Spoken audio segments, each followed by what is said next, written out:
kelompok 7, di sini kami akan menjelaskan tentang sejarah media sosial serta kekhawatiran dan konflik yang timbul di zaman sekarang. Saya Fatima. Saya Jauza. Saya Jenny. Saya Lukman. Saya Aksya. Dan saya Metsia. Berikut penjelasan kami.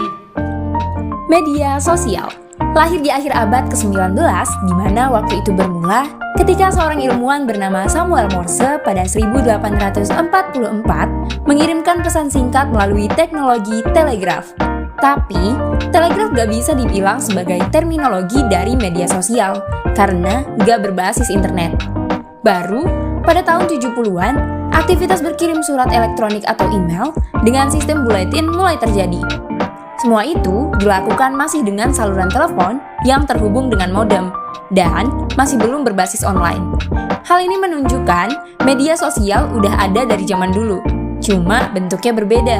Kalau dulu dalam bentuk cetak, kayak pamflet, surat, dan surat kabar atau koran.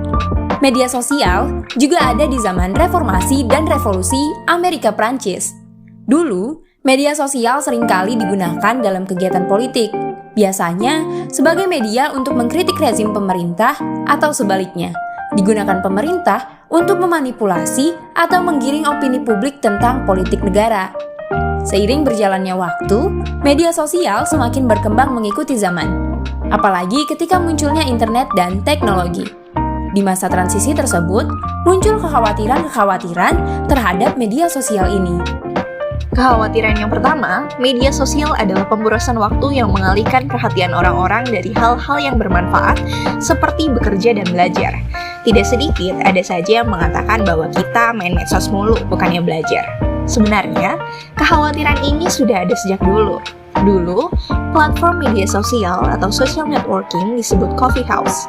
Menurut Google, coffee house adalah kedai kopi atau warung kopi untuk orang zaman dulu berkumpul, bersosialisasi, dan sharing ide. Coffee house dulu dikecam karena dianggap sebagai tempat buang-buang waktu atau great enemies to diligence and industry, yang apabila diartikan adalah musuh terbesar bagi ketekunan dan industri, karena dianggap hanya kegiatan kumpul yang tidak jelas. Padahal, coffee house sendiri adalah tempat orang-orang berkumpul dari berbagai lapisan masyarakat untuk saling bertukar ide, membahas pamflet terbaru yang mengarah pada inovasi dalam sains, perdagangan, dan keuangan, sehingga menjadikan coffee house tempat orang-orang terkoneksi, berinteraksi, serta berkolaborasi menciptakan inovasi.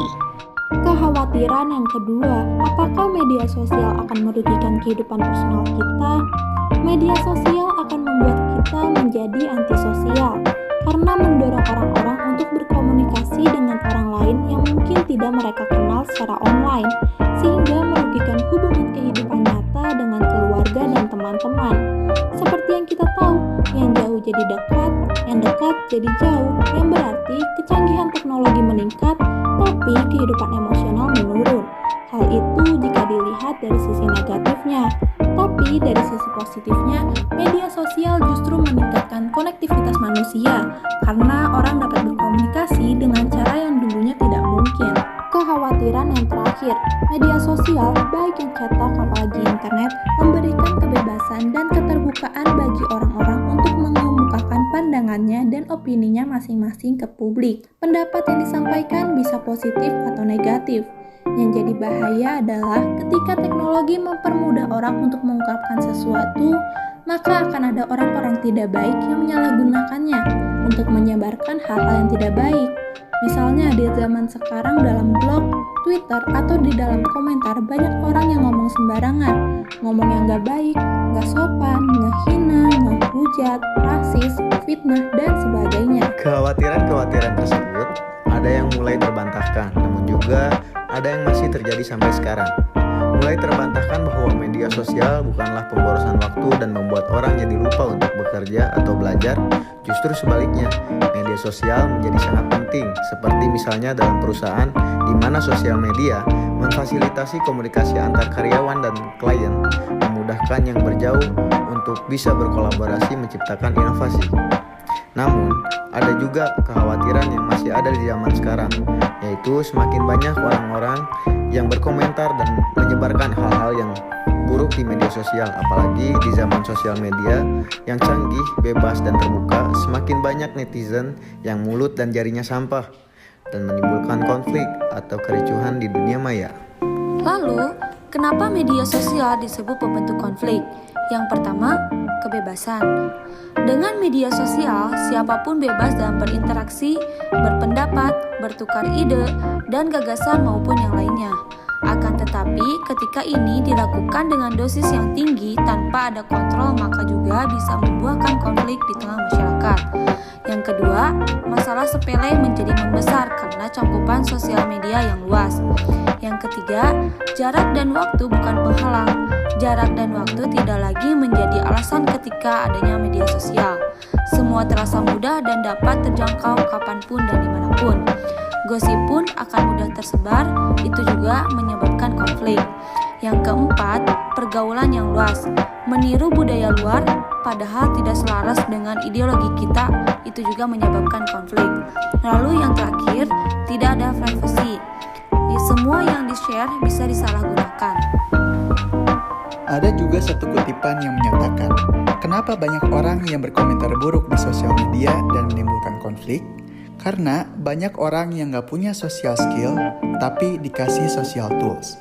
Artinya, banyak orang yang gak punya social skill atau kemampuan bersosialisasi dengan baik, tapi diberi social tools atau alat bersosialisasi yang mutakhir, seperti sosial media.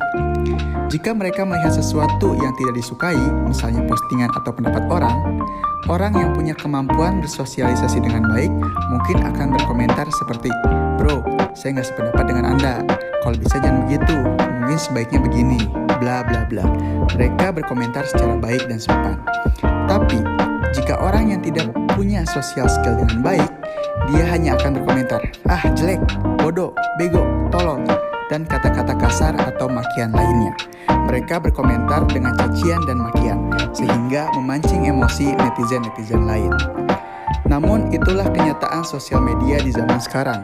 Sosial media memberikan keterbukaan dan kebebasan. Teknologi juga semakin canggih dan membuat siapapun dengan mudah bersosial media.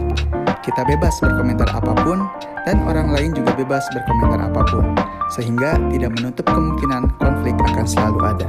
Sekian penjelasan dari kami.